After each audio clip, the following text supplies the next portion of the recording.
Hi everybody, it's Pamela from Cuddleton British Shorthairs, and I'm just going to show you a couple of things that I use for grooming my cats. I get asked a lot, what do I use to comb my cat and what do I use to clip their nails? And there's a lot of products out there. There's a lot of different brushes and combs, and there's things like Furminators, but what I really use is something very, very basic, and I find it works really, really well with almost all my cats.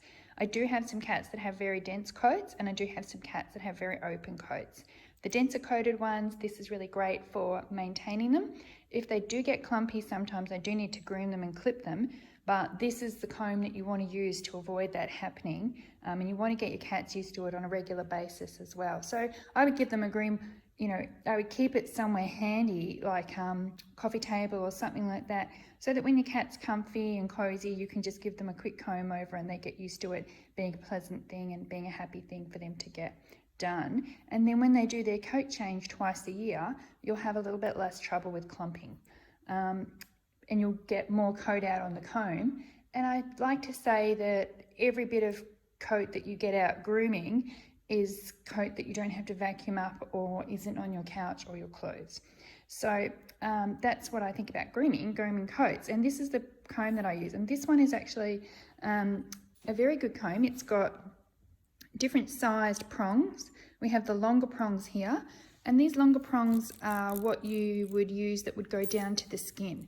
So these ones are going down deep into the coat, and they're actually separating it and making it sort of easier for these shorter prongs to grab out the coat, and there's less space between them, and that's where the hair gets trapped. So when you're combing with this comb, you'll notice that you'll be able to see these prongs, but you won't see these prongs because they'll be covered in hair once you've done the grooming. So that's really getting down into the coat and getting out that hair, the dead hair that's stuck in there. And what happens is the hair just sort of sits in the coat. It's fallen out of the follicle, or it's about to fall out of the follicle. But because of the nature of the coat, that it's so dense and that there's a bit of oil at the skin level, it just sits in there. And when it sits in there, it moves around a little bit, and that's how it forms into clumps. So by getting it out as much as you can, then you avoid the clumpiness. So that's the comb that I use. You can get these in a lot of places. This one is the Animates brand, and I believe I bought it probably at Pet Barn, somewhere like that. But you can buy them in a lot of different grooming places. A lot of different pet shops, and also I think Kmart sometimes have them. If you see them at Kmart, buy them. I have lots. I have them all around the house in different places and all in the cattery, so I can grab one. I probably got about maybe 6 of them so that I can grab them easily. So they're definitely worth getting, and that's the comb that I would recommend. And now nails. So these are the nail clippers I recommend, and they're really simple, really easy to use as well. These you can get, I think I got these from Kmart, but they're easy to buy in different shops, pet shops as well, and online. They're really just like a little scissors type deal, and very easy to just clip. And you can even use these sometimes if you have a cat that's a bit hard to clip. If you hold that, or get someone else to hold that cat on a hard surface, it makes the cat's claws come out a little bit, and you can just nip the ends off quickly with these. But they are really good for getting in there. They don't have any guides on them in terms of how deep you clip the nail. You do have to be really careful that you're only clipping the white part, not the pink part. Always go less rather than more. You can always work up to more.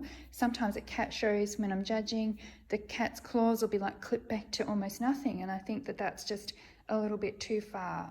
So you're really just wanting to take the end off, and that'll then the nail will shed on its own, and you'll also find that that's a little bit easier on your couch if they're scratching. But they'll just, that keeps them from sticking to the carpet like Velcro or clicking on the tiles. So it's always good to keep them clipped. And again, if you keep the clippers somewhere handy, when they're in a good mood and they're happy, you can just reach over, grab them and give them a quick clip. Don't do it when you've been playing with them too much and got them a bit agitated, because they will not like it.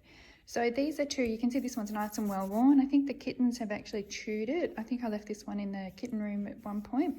But it still works really, really great. So these are the 2 main grooming tools that I would use, and that's my comb with the different length prongs, and you can see that they also spin a little bit so that they move easily through the coat, and my really simple pair of cat claw clippers. Yeah, there you go. So thanks everybody for listening, and yeah, enjoy grooming your cats.